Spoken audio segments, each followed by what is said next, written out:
Olá, tudo bem com você? Como é que você está? Estamos de volta e você que está adentrando pela primeira vez, seja bem-vindo. Entre, a casa é sua e você que já é de casa, fique à vontade, tá? Entre mais uma vez, fique à vontade, a casa é nossa.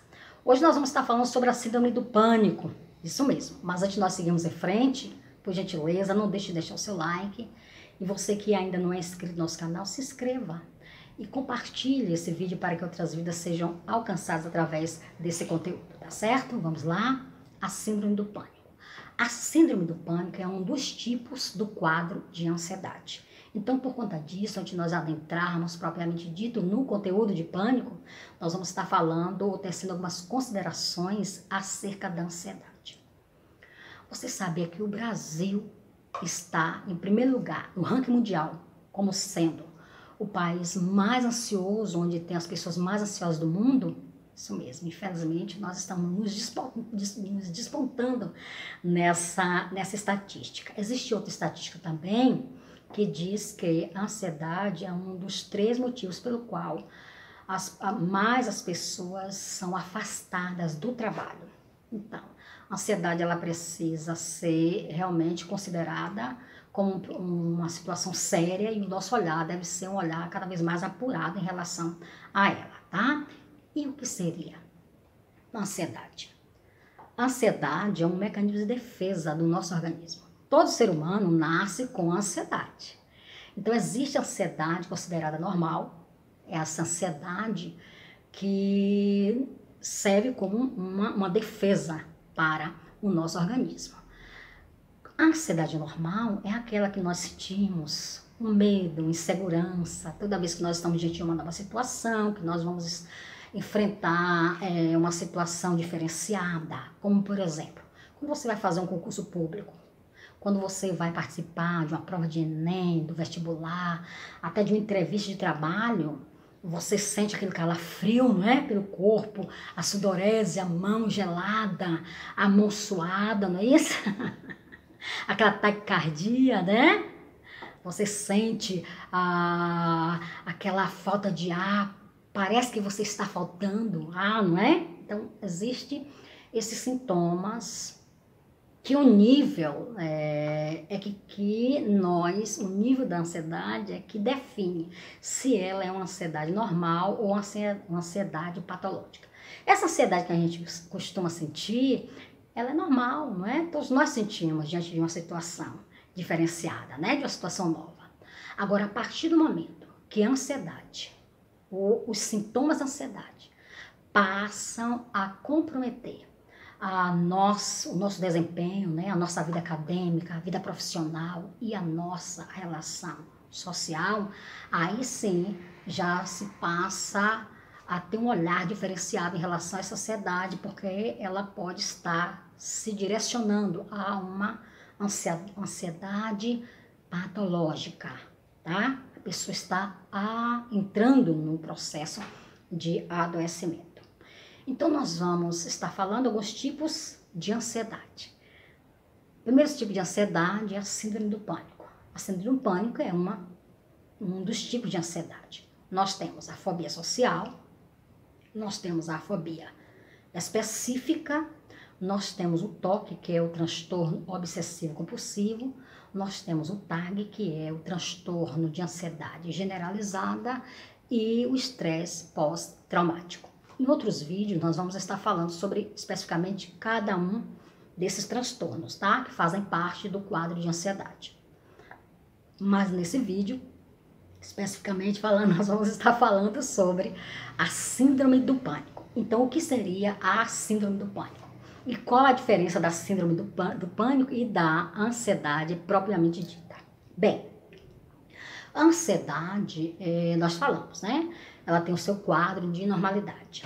A partir do momento que a ansiedade ela vai se elevando, né, o seu nível, vão surgindo sintomas. E esses sintomas vão aparecendo e à medida que eles vão comprometendo a nossa vida, o nosso desempenho, aí já vai se tornando uma ansiedade patológica, como nós falamos anteriormente. Mas quando A ansiedade, ela chega em um nível máximo, em um nível muito grande, e isso não acontece da noite pro dia, né, gente? Isso não acontece diante de um evento que nós vivenciamos agora, nesse momento, de um trauma que nós vivenciamos nesse momento presente. Isso é um processo, né? Um processo que nós vamos passando dia a dia diante de situações, diante de desgastes contínuos, né? Aí nós vamos alterando o nosso nível de ansiedade. Quando esse nível de ansiedade chega em uma situação máxima, de um nível grande de ansiedade, aí se desencadeia a crise do pânico, que não é ainda a síndrome do pânico. Desencadeia a a crise do pânico, que é justamente quando a pessoa, ela, de repente, de súbito, ela começa a sentir alguns sintomas que nós vamos estar pontuando dentro de alguns momentos. Ela começa a sentir subitamente, né, alguns sintomas que ela pensa que vai morrer, né? Ela pensa que vai morrer. O coração começa a bater forte, taquicardia, uma dor no peito muito grande que ela pensa e tem certeza que vai morrer. Porque a dor que ela sente no peito é semelhante à dor de um infarto. Então ela pensa que está infartando, porque a dor é semelhante. Ou a sudorese, mão molhada, tremura pelo corpo, falta de ar, não é? Formigamento pelo corpo, dores abdominais. A crise do pânico, ela chega no seu ápice em 10 minutos e depois ela começa a descer, tá? A crise do pânico, ela leva de 10 a 30 minutos no máximo.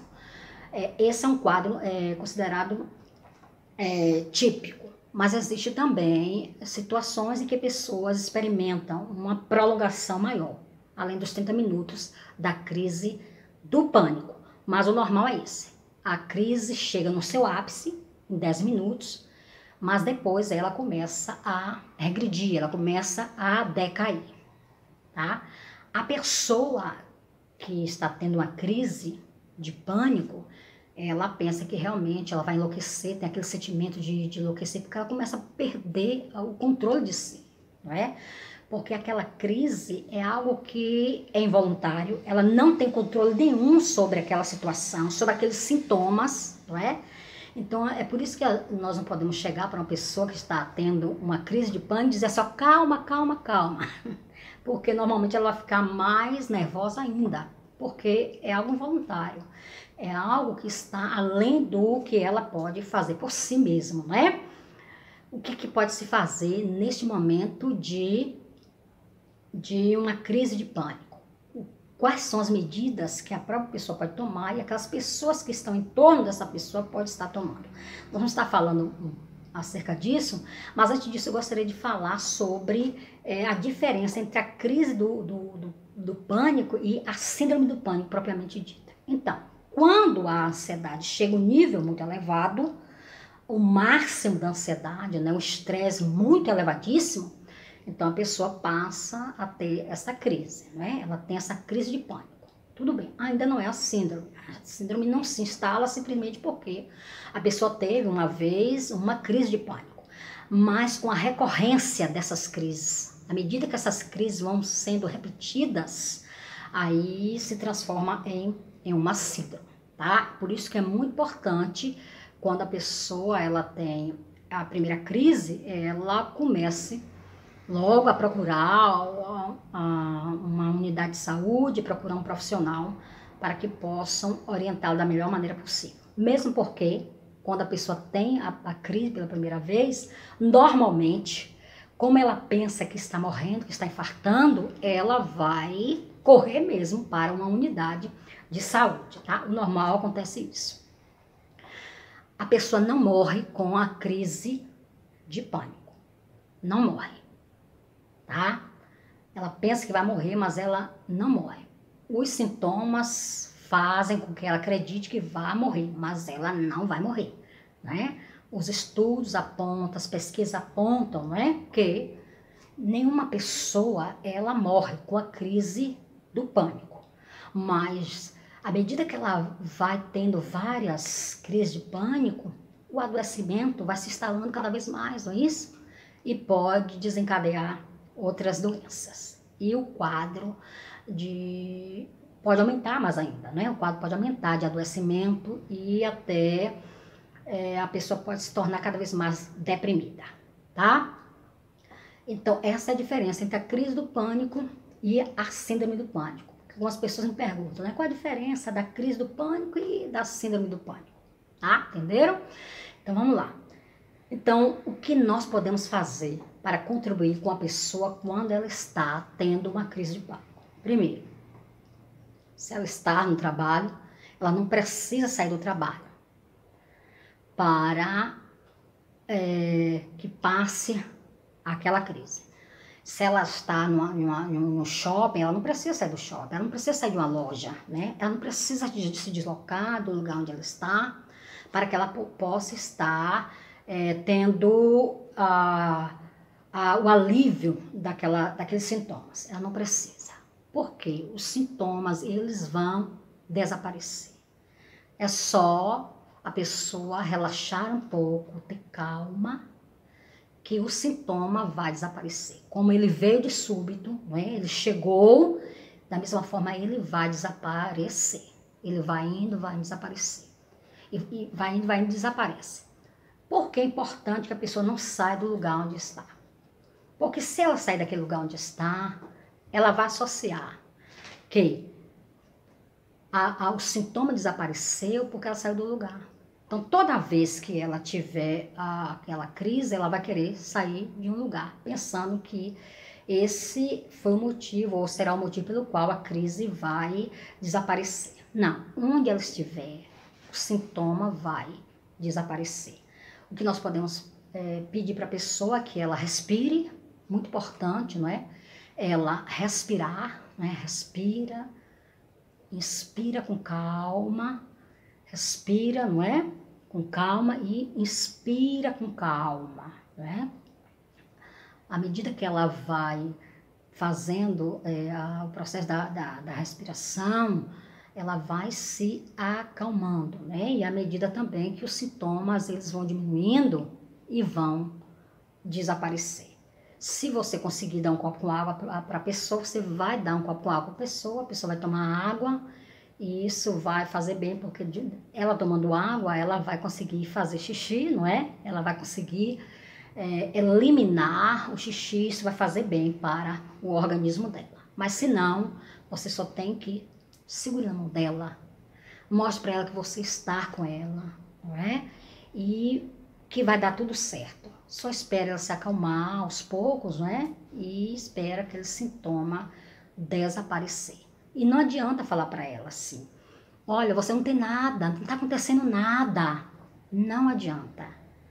Não adianta, porque ela está vendo acontecendo as coisas. Ela está vendo sintomas ali no seu corpo. Os sintomas estão dizendo ali, olha, nós estamos aqui, nós somos presentes e você está sentindo. Então, não adianta nós tentarmos acalmar a pessoa dizendo, não está acontecendo nada, porque está acontecendo. Então, o que a gente pode pedir para a pessoa é que ela contemple os seus sintomas. Contemple os seus sintomas. Você está sentindo taquicardia? Então, olhe para a sua taquicardia. Você está sentindo tremores? Então, olhe para o seu tremor. Contemple o seu tremor. Ela vai olhando, né, para o seu tremor dela, sentindo o tremor dela, à medida que aqueles sintomas, eles vão desaparecer, tá? E outra coisa importante também é que a pessoa, naquele momento, ela também possa distrair-se, ou tentar distrair-se, desviar a atenção dela para as coisas que estão no seu entorno, né? Ela está concentrada aqui no computador, então ela pode deixar de olhar o computador e olhar as pessoas andando ao seu redor, olhar para a janela, ou ir para a janela, ver o movimento, né? lá de fora. Ou seja, ela vai se distrair também daquela situação que ela está passando, tá? Essas são as primeiras medidas que nós podemos estar tomando para ajudar a pessoa que está tendo aquela crise, não é? De pânico. E acima de tudo, a pessoa que tem a crise de pânico, ela precisa procurar um profissional. O profissional da psiquiatria vai estar orientando, não é? E também utilizando-se de medicamento necessário para que ela possa estar sendo assistida na área medicamentosa. E você procura também um terapeuta, que vai ser de grande valia. Então, ou seja, a ajuda de um psiquiatra e de um terapeuta para essa situação vivenciada vai ser de fundamental importância, tá? Porque a importância do terapeuta se dá porque o terapeuta, ele vai trabalhar em cima dos fatores que deram origem a esse processo todo de ansiedade e da síndrome do pânico, tá certo? Bem, espero que esse vídeo tenha contribuído de alguma forma para você, tá certo? Um beijo no teu coração, até o nosso próximo vídeo.